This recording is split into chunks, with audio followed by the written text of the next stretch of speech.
जय हिंद साथियों, मैथ का खेल यूट्यूब चैनल के माध्यम से सावन के इस पावन महीने में आप सभी लोगों का बहुत शुभकामनाएं। साथियों, हम बता दें आपको कि हमारा ऑफलाइन भी बैच चलता है। हमने उस ऑफलाइन कोचिंग में छात्रों के लिए एक मेंसुरेशन क्षेत्रमिति से टेस्ट लिए और छात्रों के ही डिमांड पे ये वीडियो आया है कि दिए गए जो क्वेश्चन थे टेस्ट के अंतर्गत आप उसको कृपया डील करें, आप उसको यूट्यूब पर डालें। तो देखिए, ये जो है आपका क्वेश्चन है। इस क्वेश्चन का लिंक हमारे यूट्यूब चैनल के डिस्क्रिप्शन बॉक्स में मिल जाएगा, तो आप वहां से भी डाउनलोड करके और खुद से हल करें। यदि आपको भी डाउट लग रहा है तो इस वीडियो के अंतर्गत आए और आप उस डाउट को क्लियर करें। तो चलिए चलते हैं। इसमें हमने देखिए ऑब्जेक्टिव की मात्रा जो है बोर्ड मॉडल में काफी अच्छे तरीके से बढ़ा दिए गए हैं। तो हमने भी सर्वप्रथम वस्तुनिष्ठ प्रश्न और ऑब्जेक्टिव को रखा है। इसमें 10 ऑब्जेक्टिव है। फर्स्ट जो है आपका बोला जा रहा है, ये जो है वस्तुनिष्ठ प्रश्न, वस्तुनिष्ठ प्रश्न,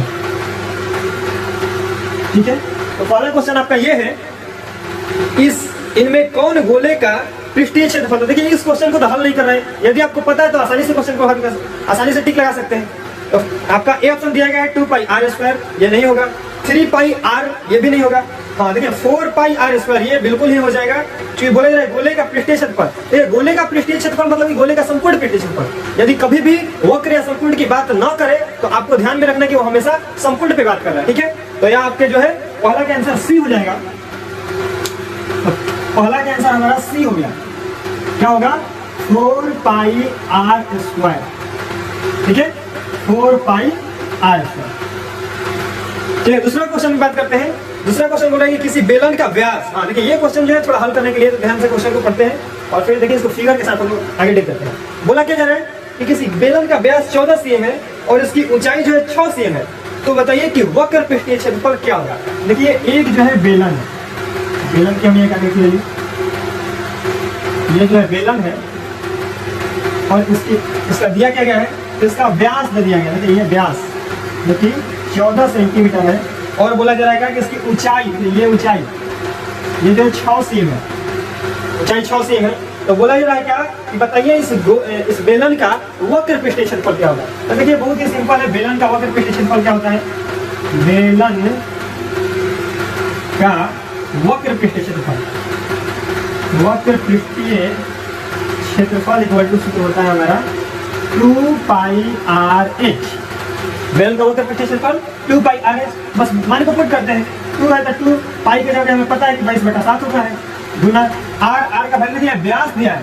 तो व्यास का आधा जो है तो त्रिज्या होता है, क्योंकि आर त्रिज्या यहाँ पे दिख रहा है, इसलिए त्रिज्या हो जाएगा 7। तो गुना में हमारा जो है ऊंचाई दिया गया है जो कि 6 है। तो 7 से 7 यहाँ पे कट गया, तो 22 के 44 से 44 को 6 से गुना करते हैं तो हो जाएगा 6 चौके 24 के 4, 6 चौके 24 और 26। इस प्रकार से कितना cm स्क्वायर, 200, इस प्रकार से 264 cm स्क्वायर हो जाएगा बेलन का वक्र पृष्ठीय क्षेत्रफल। और यहाँ पे जो ऑप्शन नंबर ए है, ए आपका है, ऑप्शन ए है जो कि 264 दिया गया है। तो इसका आंसर हो जाएगा ए 264 cm स्क्वायर। क्वेश्चन नंबर 3 क्या बोला रहा है कि 5 का सिक्का किस आकृति का उदाहरण है।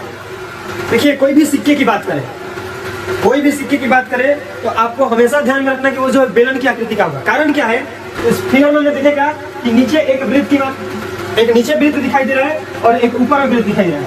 तो दो जो है आपको वृत्त दिखने चाहिए और इसकी कुछ ना कुछ हाइट होनी चाहिए। इस हाइट को कहीं कहीं पे मोटाई के भी रूप में हम लोग जानते हैं, उसका हल करेंगे, मोटाई के रूप में उसका मान दिया होता है। तो अगर आपको इस प्रकार की आकृति दिखे, चाहे वो हाइट छोटा हो या बड़ा हो, हाँ उसमें दो जो है वृत्त का आकार दिखना चाहिए और उसमें थोड़ा सा भी मोटा हो या फिर लंबा हो, मतलब उसका हाइट कुछ भी हो फिर मोटाई कुछ भी हो, तो वो जो है बेलन के आकार का होता है। तो देखिए सिक्का जो है अगर उसको देखें तो देखिए ऊपर का एक पलड़ा होता है जो वृत्त के आकार का होता है, नीचे का एक पलड़ा होता है वो भी वृत्त के आकार का होगा। और देखते हैं ध्यानपूर्वक तो 5 का सिक्का कुछ तो मोटा होता है, तो इस वजह से वो जो आकृति आपको दिखेगी बेलन के आकार के। तो कोई भी सिक्का हो, चाहे 5 का बोले, 2 का बोले, 1 का बोले, 10 का बोले, कोई भी सिक्का बेलन के आकार का। तीसरा का आंसर हमें क्या प्राप्त हो गया? सी हो गया। इस आकार के तो बेलन के आकार के, बेलन जैसा। ठीक है, अगला क्वेश्चन है। देखिए ये क्वेश्चन जो है थोड़ा सा माध्य से ले लिया गया है, क्योंकि बेसिकली क्वेश्चन है, एक माध्य से क्वेश्चन है। क्या क्वेश्चन कर रहा है? क्वेश्चन आपका है कि माध्य के कुछ आंकड़े दिए गए हैं जो इस प्रकार से है 3, 5, x, 4 और 2। ये जो है आंकड़े हैं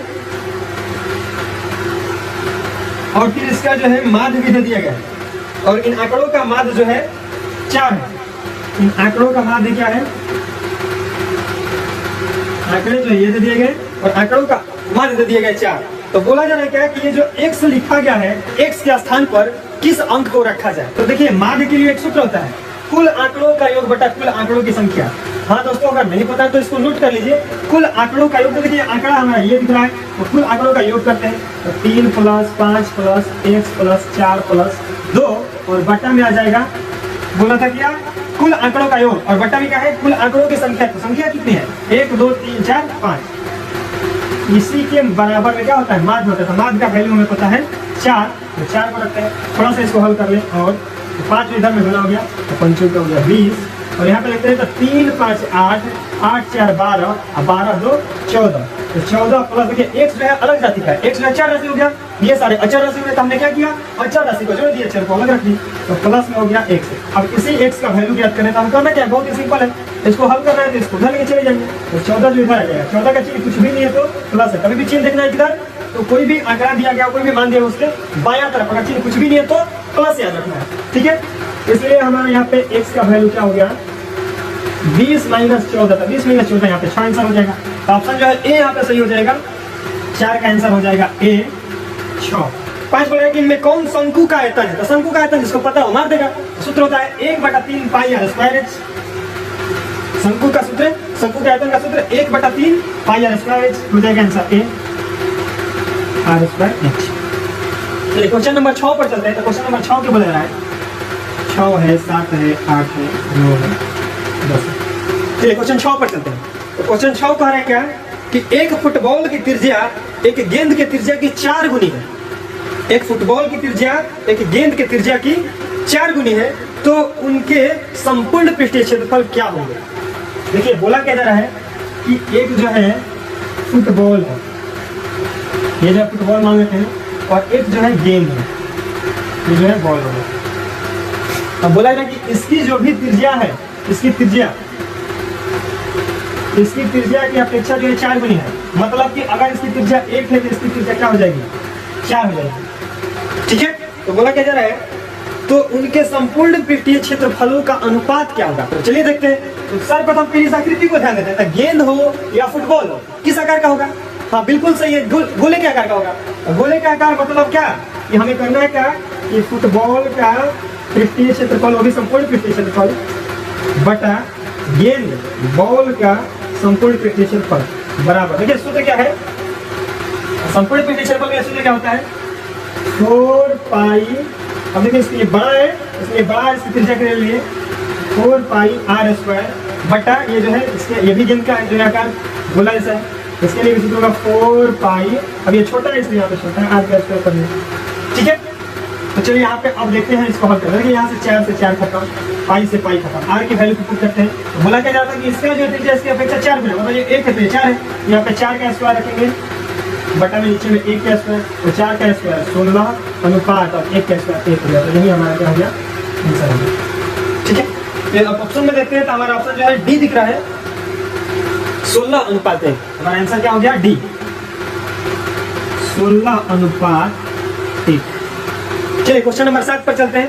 क्वेश्चन नंबर 7 क्या कह रहा है कि पाई आर स्क्वायर किसका पृष्ठीय क्षेत्रफल होता है। पाई आर स्क्वायर किसका पृष्ठीय क्षेत्रफल होता है। ऑप्शन ए है गोले का, बी है अर्धगोले का, सी है वृत्त का और डी है शंकु का। तो ये तो आपको ही पता है, वृत्त का क्षेत्रफल होता है पाई आर स्क्वायर। यहाँ पे आंसर हो जाएगा मेरा सी वृत्त का। चलिए क्वेश्चन नंबर 8 पर आते हैं। तो बोला किसी घन का वक्र पृष्ठीय क्षेत्रफल 64 cm स्क्वायर है। तो बोला तो कह रहे कि क्या, तो आप घन का आयतन ज्ञात करें। किसी घन का वक्र पृष्ठीय क्षेत्रफल 64 cm स्क्वायर है तो उसका आयतन ज्ञात करें। तो देखिए पहले हम लोग क्या करते हैं कि घन की भुजा प्राप्त करते हैं, फिर उसको आयतन में बदल देंगे। तो वक्र पृष्ठीय क्षेत्रफल घन का क्या होता है, सूत्र होता है 4a स्क्वायर, 4 गुना भुजा स्क्वायर। और इसी के तो सम्मान में दिया गया, इसके बराबरी में दिया गया 64। तो चलिए हल करते हैं। तो 4 देखिए इधर गुना में लगाए तो इधर में आ जाएगा बटा में। तो a स्क्वायर बराबर हो जाएगा 64 बटा में 4। हल करते हैं 4 एकम 4 और हो जाएगा 4 एकम 4 हो जाएगा 16 चौके 64। अभी a का मान हमें चाहिए ना कि a स्क्वायर का, स्क्वायर हटाएंगे तो स्क्वायर हटाते हैं तो a बच जाएगा। तो a इधर में रूट कर देंगे, स्क्वायर इधर से आएगा तो ये बच गया 16 और 16 को अगर रूट से निकालेंगे बाहर तो ये हो जाता है 4। मतलब हमारी क्या प्राप्त हो गया कि घन का भुजा जो है 4 है, घन की भुजा 4 है। तो बोला है कि इसका आयतन ज्ञात करें। तो घन का आयतन भी बराबर होता है a क्यूब या फिर भुजा क्यूब। तो 4 के पावर 3 मतलब कि 4 गुना 4 गुना 4 चलते 16 चलते 64 cm। अब यहाँ पर हो जाएगा क्यूब। तो देखिए अभी इसका वक्र पृष्ठीय क्षेत्र, तो इसका वक्र पृष्ठीय क्षेत्रफल भी हो गया 64 और आयतन भी हो गया 64। गजब का क्वेश्चन था। तो देखिए हमारा आंसर जो हमारा मिल जाएगा बी 64 cm क्यूब। इसका आंसर मिल गया बी 64 cm क्यूब। चलिए क्वेश्चन नंबर 9 पर चलते हैं। इस बार का क्वेश्चन है कि किसी घनाभ का वक्र पृष्ठीय क्षेत्रफल, घनाभ का वक्र पृष्ठीय क्षेत्रफल क्या होता है, घनाभ का वक्र पृष्ठीय क्षेत्रफल जो कि दे दिया गया कितना, ये दे 160 cm स्क्वायर तथा इसका जो है ऊंचाई दे दिया गया, ऊंचाई h इक्वल टू में जो है 8 cm दे दिया गया तथा चौड़ाई भी दे दिया गया। तथा चौड़ाई वृत्त b बराबर ये जो दे दिया गया 6 cm। तो बोला क्या कह रहा है, तो बताइए कि इसकी लंबाई क्या होगी। मतलब कि लंबाई इक्वल में वाट। तो ये जो क्वेश्चन है घनाभ से रिलेटेड क्या बोला क्या है, ये घनाभ है जिसका वक्र पृष्ठीय क्षेत्रफल 160 cm स्क्वायर है, ऊंचाई 8 cm है, चौड़ाई 6 cm है। तो उसकी लंबाई क्या होगी, बहुत ही सिंपल है। पहले हमें घनाभ का वक्र पृष्ठीय क्षेत्रफल पता होना चाहिए। तो घनाभ का वक्र पृष्ठीय क्षेत्रफल, तो घनाभ का वक्र पृष्ठीय क्षेत्रफल 2h इंटू में l प्लस b होता है। बराबर में कितना दे दिया गया, तो दे दिया गया 160। और आगे हल करते हैं, 2 है तो 2 गुना और h का वैल्यू दे दिया गया 8 इंटू लंबाई का तो मान याद करते हैं। तो लंबाई का मान छोड़ देते हैं, चौड़ाई हमें पता है जो कि 6 दिया गया बराबर में 160। चलिए और यहाँ पे जो है दोनों गुना में लगा हुआ है तो घर में चला जाएगा तो बटा में चलेगा। तो l प्लस b घर में बच गया बराबर में 160 बटा में 16 या इसको कटा देती है जो बच गया 10 बार में। l का वैल्यू प्राप्त करना हो तो हमें क्या करना है, l को क्या कर देना है। तो l इक्वल टू यहाँ पे 10 घर बचा है, प्लस में नहीं घर में तो माइनस में 6 हो जाएगा। इसलिए l का वैल्यू हमें क्या प्राप्त हो गया, ये प्राप्त हो गया 4। तो l का वैल्यू हमें क्या प्राप्त हो गया 4। अब क्वेश्चन में देखते हैं ऑप्शन क्या है। ऑप्शन ए दिया गया 6, बी दिया गया 4, तो भी हमारा आंसर सही है। चलिए यहाँ पे भी आंसर होगा मेरा बी 86। 10 नंबर क्वेश्चन क्या बोल रहा है कि एक बेलन है और एक शंकु है, दोनों की त्रिज्याएं भी समान है और ऊंचाई भी समान है। तो कह रहे कि उसके आयतनों का अनुपात क्या होगा। तो देखिए हमने एक फिगर बना रखा है, ये जो बेलन का है और ये जो शंकु का है, दोनों का हाइट जो ऊंचाई होगा, दोनों का हाइट जो है समान है तो दोनों में h हो जाएगा। अगला जो बोल रहा है कि दोनों की त्रिज्या, देखिए इसकी त्रिज्या और इसकी त्रिज्या, दोनों की त्रिज्या जो है समान है। तो ये r तो इसमें भी हो जाएगा r, दोनों के लिए r हो गया। तो क्वेश्चन कर रहे कि दोनों का आयतनों का अनुपात क्या होगा। तो चलिए बेलन पहले है इसलिए बेलन का अनुपात, बेलन पहले है इसलिए बेलन के आयतन को पहले रखते हैं। तो बेलन का आयतन होता है क्या, तो पाई r स्क्वायर h बटा नीचे जो है शंकु है बाद में रखा गया। तो शंकु की आयतन क्या होगी, तो 1/3 पाई r स्क्वायर h। ठीक है, तो अब इसको हल करते हैं हम। देखिए h से h कैंसिल, r स्क्वायर से r स्क्वायर, दोनों का वैल्यू समान है तो कट जाएगा। पाई से पाई कैंसिल हो गया, तो देखिए ऊपर में बच गया 1 बटा, नीचे बच गया 1/3। देखिए बटा के जब नीचे बटा हो गया तो बटा के ऊपर भी बटा बना देते, तो 1/1 प्राप्त हो गया। तो 1/1 गुना नीचे वाले को पलट देगा तो 3 चलेगा, ऊपर 1 आ जाएगा नीचे, तो इसको हमने क्या किया, पलट दिया। अब गुना कर देते हैं तो 3 एकम 3 अनुपात 1 एकम 1, यही हमारा आंसर है 3:1। तो ऑप्शन में देखते हैं, ऑप्शन ए है 3:1, जो कि हमारा पहले ही सही है। अगला क्या देखना है, तो इस प्रकार से 10 क्वेश्चन का आंसर हो गया हमारा ए 3:1। ठीक है, तो इसका स्क्रीनशॉट ले ले। तो चलिए अब हम चलते हैं इसके लघु उत्तरीय प्रश्न पर। क्वेश्चन बी है, बी बोला गया क्या, लघु उत्तरीय प्रश्न, लघु उत्तरीय प्रश्न। तो पहला क्वेश्चन है कि किसी कमरा है जिसकी लंबाई, चौड़ाई और ऊंचाई क्रमशः 5, 4 तथा 3 मीटर है। और क्वेश्चन क्या है आगे, इसको जो है 7.50 मतलब 7.5 रुपए की दर से कमरे की दीवारों और कमरे की छतों को सफेदी करना है, मतलब पेंट करना है। तो बताइए कि पूरे पेंट में कितना हमारा खर्चा लगेगा। इस क्वेश्चन को हल करने के लिए देखिए इस आकृति को पहले समझे। देखिए मान लीजिए कमरा है जो इस प्रकार से है, नीचे की ओर है। तो देखिए इसमें दीवार, देखिए पेंट किस भाग को करना है। तो देखिए ये जो होंगे 4 प्रकार के दीवार हो गए, फ्रंट के, बैक के और बाया, एक जो है बाया हो गया, एक दाया हो गया। ठीक है, और फिर इसके छत को करना है। देखिए फर्श जो एकदम खुला है, क्योंकि फर्श में तो टाइल्स वगैरह बिछता है। तो हमें कमरे के 5 सतहों का क्या करना है, क्षेत्रफल को अगर हम ऐड कर दें और उसमें हम क्या करते हैं कि दर जो दिए गए हैं 7.5 रुपए प्रति मीटर स्क्वायर के दर जो दिए गए हैं, अगर उसे हम गुणा कर दें तो हमारा जो है पता चल जाएगा कितना व्यय लगने वाला है। तो देखिए क्वेश्चन में दिया क्या गया है, सॉल्यूशन करते हैं। तो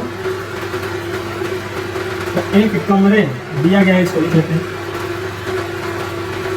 तो देखिए दिया गया कि कमरे की लंबाई 5 मीटर है, चौड़ाई जो है 4 मीटर है और ऊंचाई जो है 3 मीटर है। और क्या, तो इस कमरे को पेंट करना है। क्या पेंट करना है, तो कमरे के दीवारों को पेंट करना है और छतों को, जिसके लिए सफेदी करने का दर दिया गया क्या, 7.5 रुपए प्रति मीटर स्क्वायर। मतलब कि 1 मीटर स्क्वायर पेंट किया जाए तो हमें कितने रुपए देने पड़ेंगे, 7.5 रुपए देने पड़ेंगे। तो बताइए कमरे के दीवारों और छतों के सफेदी करने का व्यय, मतलब कि खर्चा कितना रुपया लगेगा। चलिए सॉल्यूशन में आगे बढ़ते हैं। तो प्रश्न के अनुसार बनते हैं प्रश्न से। तो प्रश्न क्या कर रहा है, तो पहले हमें पता होना चाहिए क्या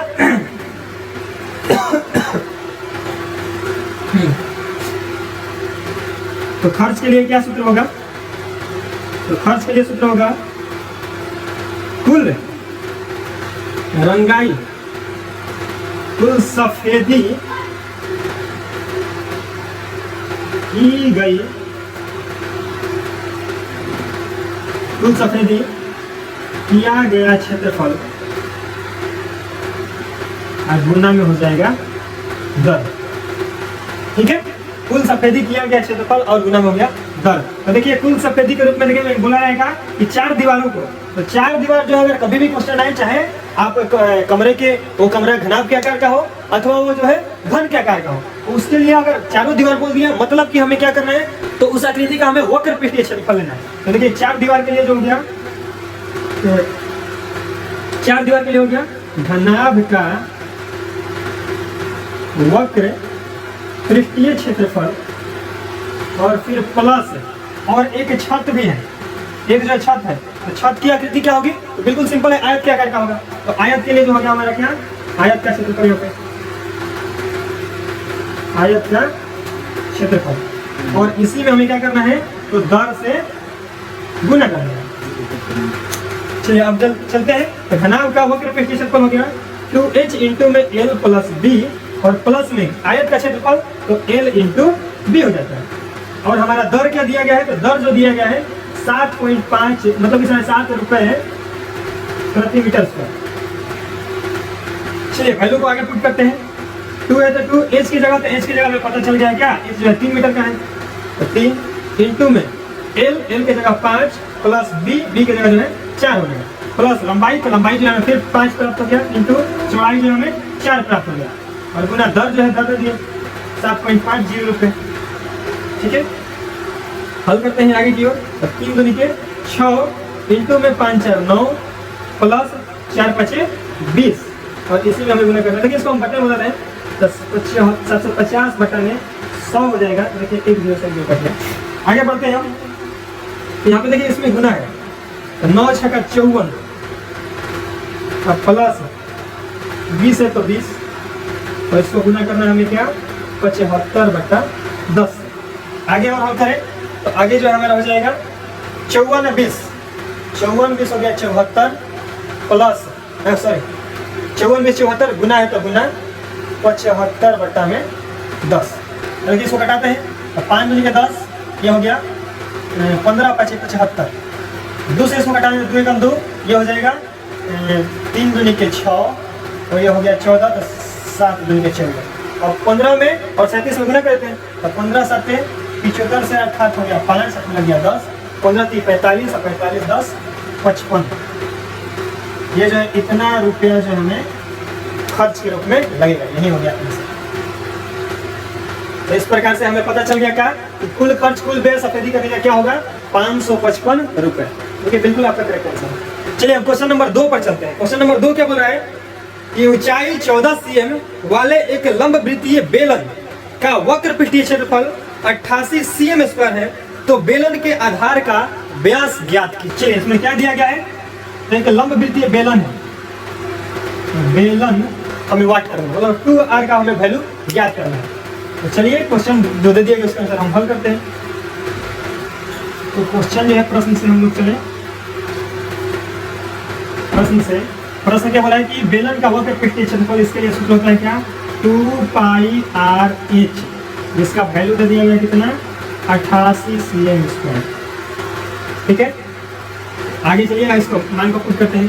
2 है तो 2 पाई की जगह 22/7 गुना r का वैल्यू तो हमें नहीं पता है, और h हमें दे दिया गया है 14 cm बराबर में 88 cm और देखिए यही हमारा 2r का वैल्यू ज्ञात करना है, इसको हम एक जगह रखते हैं 2r इंटू, देखिए यहाँ से 7 से 14 कट गया 2 बार में, गुना में बच गया 22 गुना 2 बराबर में हो गया 88, और हमें 2r का ही वैल्यू ज्ञात करना है। 2r की इधर छोड़ते हैं बराबर 88 है तो 88 बटा में ये जो है गुना के रूप में इधर भागन हो गया, 22 दूनी 44 हो गया, तो 44 गुना क्या हो जाता है क्या 88, इसलिए 2r का वैल्यू हमें क्या प्राप्त हो गया 2 cm।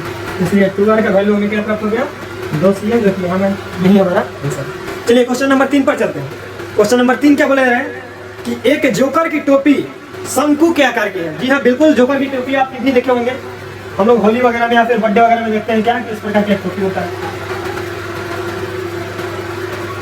ये जो टोपी है शंकु के आकार का है, शंकु के आकार का, ठीक है। और क्या बोला रहा है कि इसके आधार की जो त्रिज्या दे दी गई है, इसके आधार की त्रिज्या, यहाँ पे त्रिज्या जो छूट गया है, त्रिज्या r इक्वल में यहाँ पे दे दिया गया 7 cm, आधार की त्रिज्या 7 cm है। और देखिए इसकी ऊंचाई, देखिए इसकी ऊंचाई जो है 2 प्रकार की होती है। देखिए कि ये भी ऊंचाई है, और ये कि जो है ये आप ऊंचाई देख रहे हैं तो ये भी एक ऊंचाई, ठीक है। तो इस ऊंचाई को हम लोग बोलते हैं तिर्यक ऊंचाई, इस ऊंचाई को तिर्यक ऊंचाई बोलते हैं। और ये जो है मेनली ऊंचाई जो होता है, लंबवत ऊंचाई जिसको बोलते हैं, वही मेन ऊंचाई होता है। तो देखिए तिर्यक ऊंचाई की बात नहीं किया, वो जो ऊंचाई के बारे में बोला है, मतलब कि इसके बारे में बोला है। ये क्या दिया गया है, ये दिया गया है 24 cm। तो बोला क्या जा रहा है कि इसी आकृति की अगर और 10 टोपियों की आवश्यकता है, तो देखिए टोपी जो बना होता है पतला सा फुट से बना होता है, जो कि गत्ता के नाम से जाना जाता है।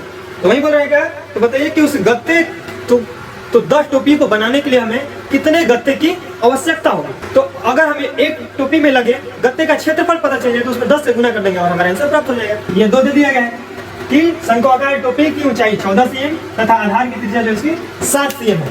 तो 10 टोपी बनाने में कितने गत्ते की आवश्यकता होगी। अगर हम बात करें टोपी की, तो आपके अंदर एक छवि आ रही होगी, जो बर्थडे टोपी वगैरह, बर्थडे के लिए टोपी पहनते हैं, या फिर होली वगैरह भी वो जो है शंक्वाकार टोपी होता है। तो उसमें जो केवल किनारे ही भागों में, गोल जो है भागों में ही हमें टोपी मतलब टूट लगे दिखे होते हैं, बीच में खाली होते हैं, ताकि हम सर में पहन पाए। मतलब कि किनारे की भाग की यदि बात कर रहे हैं तो उसको हम वक्र पृष्ठीय क्षेत्रफल के नाम से जानते हैं। यदि उसको पैक कर दिया, जैसे अनार वाला बाहु हम लोग बात करते हैं, तो वो पैक हो जाता है, तो वो आकृति जो हो गया हमारा संपूर्ण पृष्ठीय क्षेत्रफल हो गया। तो क्या संपूर्ण पृष्ठीय क्षेत्रफल की आवश्यकता है क्या, जी बिल्कुल नहीं, क्योंकि नीचे वाला भाग तो खाली होता है। तो इस वजह से हमें केवल वक्र पृष्ठीय क्षेत्रफल ही लेना होता है। तो देखिए यही वक्र पृष्ठीय क्षेत्रफल के लिए तो हम लोग बता सकते हैं। इसलिए एक टोपी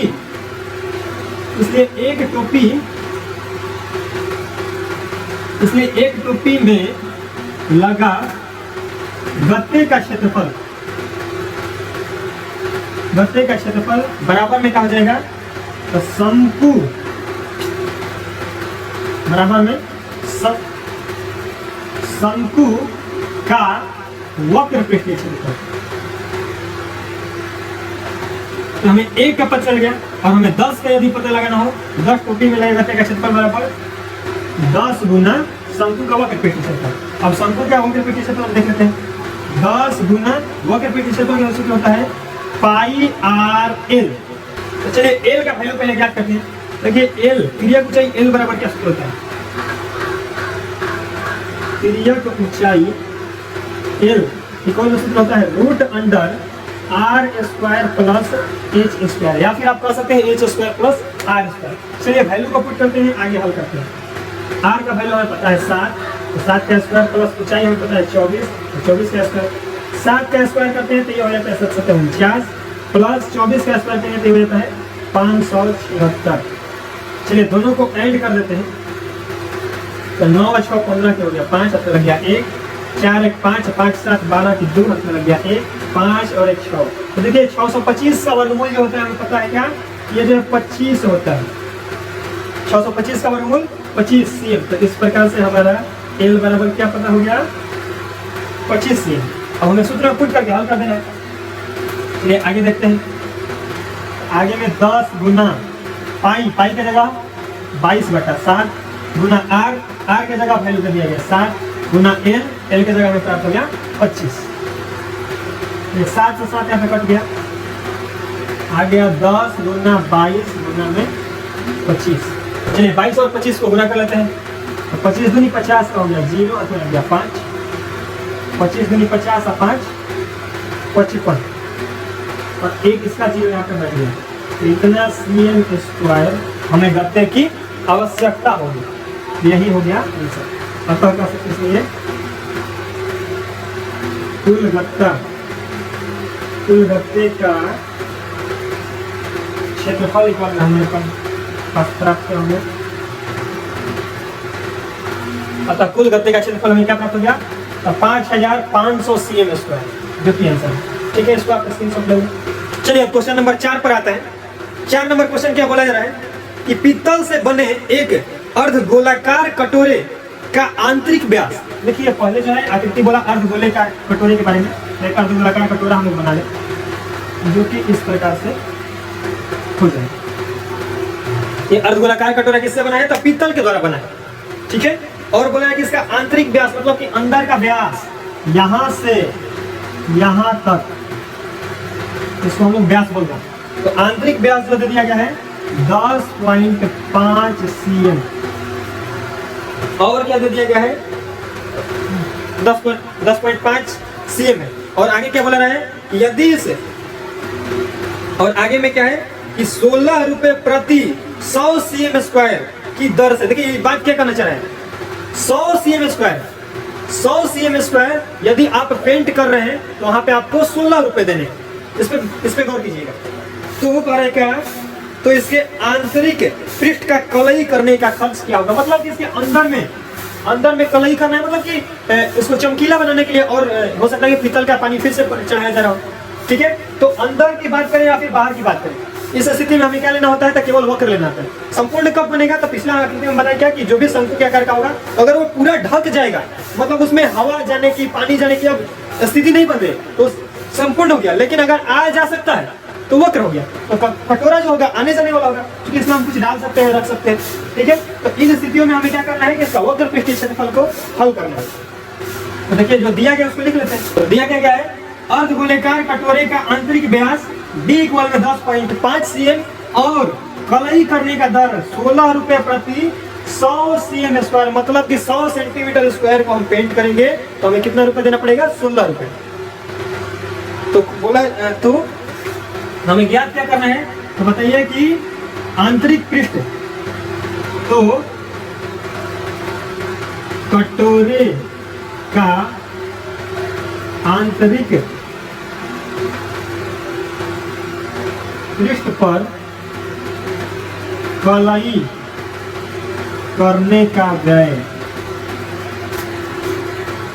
व्यय, व्यय का मतलब होता है खर्च, व्यय का मतलब हो गया खर्च बराबर 1।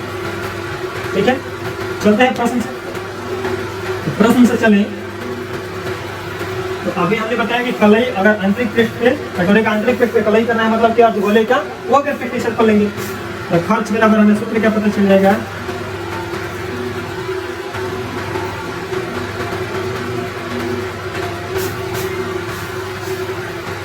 अर्धगोले का वक्र पृष्ठीय क्षेत्रफल गुना में हो जाएगा क्या, दर, अब बाटा में हो जाएगा आपका 100। क्यों, चूंकि 100 के लिए ना, क्यों, चूंकि 100 सेम स्क्वायर के लिए हमें कर देना पड़ रहा है 16 रुपए, इसलिए ये जो है भाग प्राप्त हो गया तो अपना प्राप्त हो गया 1 के लिए, तो 1 के लिए हमें प्राप्त करना पड़ेगा, इसलिए 1 सेम स्क्वायर के लिए कितना रुपये देना पड़ेगा, 16 बटा में 100 रुपये, इसलिए हमने दर बटा में 100 रखा। ये सारा वैल्यू अब क्या में हमें प्राप्त हो जाएगा, ये सारा वैल्यू हमें रुपया में प्राप्त हो जाएगा। ठीक है, आगे बढ़ते हैं।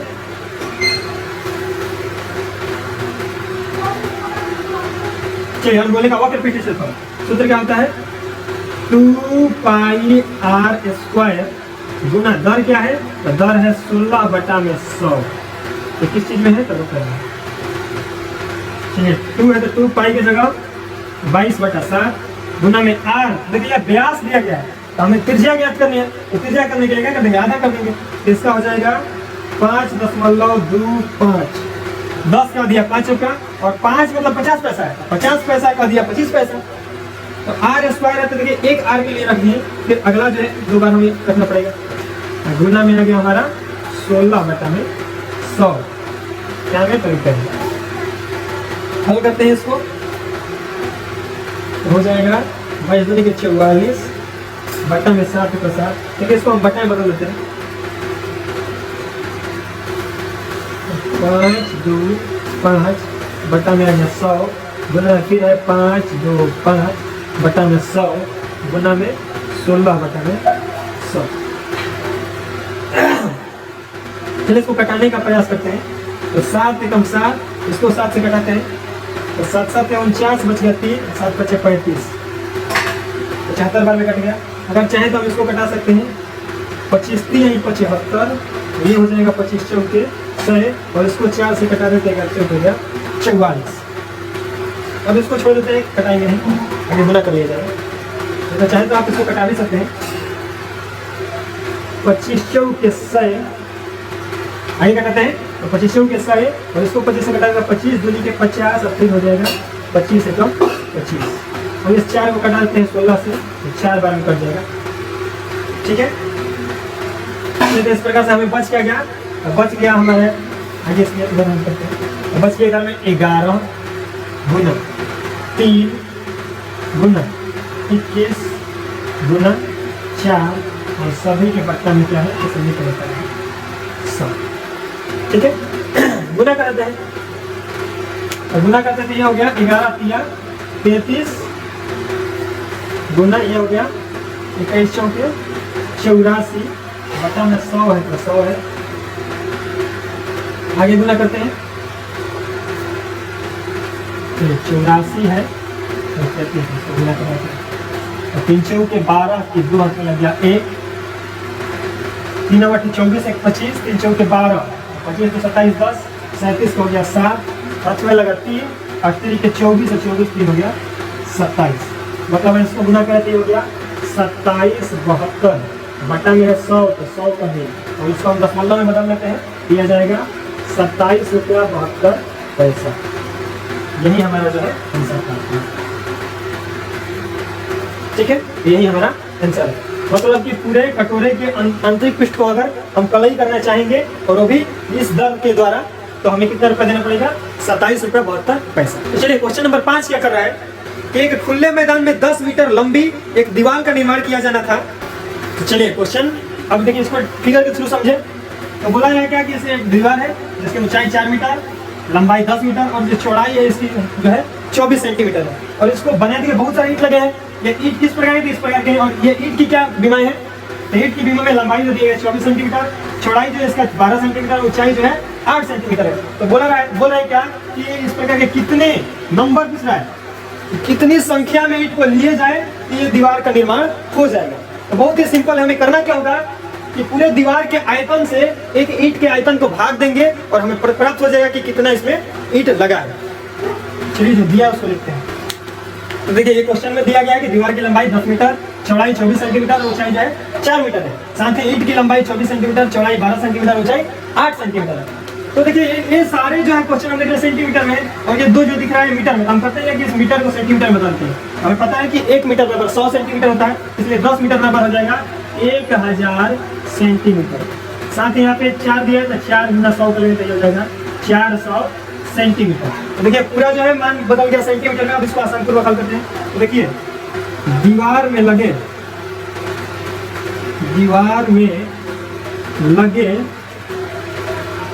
ईंट की संख्या बराबर, सूत्र क्या हो गया, दीवार का आयतन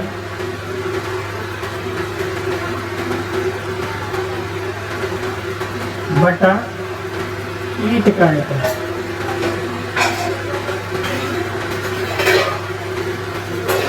ठीक है, तो दीवार में लगे ईंट की संख्या बराबर दीवार का आयतन बटा ईंट का आयतन। बस ये देख रहे हैं कि आकृति किस आकार की है, तो घनाभ क्या करके, तो घनाभ के लिए सूत्र क्या होता है, तो दीवार के लिए आयतन हो जाएगा, ये सब बड़ा में कुछ लिखते हैं, लंबाई भी बड़ा है, चौड़ाई भी बड़ा है, ऊंचाई भी बड़ा है, इसलिए LBH, और इसके लिए हो जाएगा छोटा l गुना छोटा b गुना छोटा h। वैल्यू को पुट करते हैं। l का वैल्यू क्या दे दिया गया है, l का वैल्यू दिया गया 1000 गुना चौड़ाई दे दिया गया 24 cl गुना ऊंचाई दे दिया गया है 400 बटा में इसका लंबाई दे दिया गया है 24 गुना चौड़ाई दे दिया गया है 12 गुना ऊंचाई दे दिया गया है 8। ये भाग देते हैं। देखिए 24 से 24 खत्म हो गया। 8 से अगर इसको घटाते हैं तो 8 5 40 हो जाएगा, 0 बचेगा। इसको आगे हल करते हैं तो 4 से इसको घटाते हैं तो चलती है ये 12, इसको घटाते हैं 4 से ये कट जाएगा 25 के 100 और एक 0 है तो बच गया, एक 0 बना गया। तो ये हमें प्राप्त क्या हो गया, 250 गुना में 50 बटा में हो गया 3। आगे हल करते हैं इसको, अगर इसको और कटा लें ये हो जाएगा 8 के 24 बच गया, एक तो बन गया 10 तो 3 के हो गया 9.33 करके आएगा लगभग। चलिए हम इसको गुना कर लेते हैं। तो 25 15 के हो गया 5, 25 15 16 6, 5 8 40 40 41 और 0 में दशमलव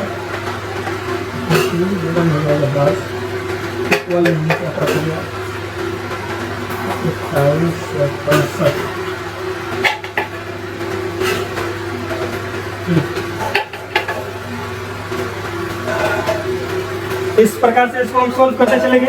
ये जो है 3 से घटे तो लगभग में हो गया 83.33 के लगभग में आएगा, बच गया 50।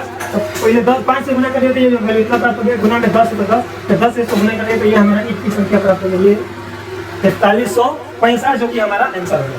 तो इस प्रकार हमने दिए गए क्वेश्चनों को आसानी पूर्वक हल कर दिए। आप इस क्वेश्चन को ध्यान पूर्वक देखें। और ये जो है क्वेश्चन ये केवल कहा जाए तो ये क्वेश्चन तो 9th के लिए, लेकिन ये केवल 9th के लिए नहीं रह गया है। ये क्वेश्चन आपको 7 8 में भी देखने को मिल सकते हैं, 10th में भी देखने को मिल सकते हैं। अगर कोई भी त्रुटि आ रही है तो फिर वीडियो को देखें। तो चलिए आज के लिए बस इतना ही, तब तक मिलते हैं अगले वीडियो में। तब तक के लिए धन्यवाद, थैंक यू।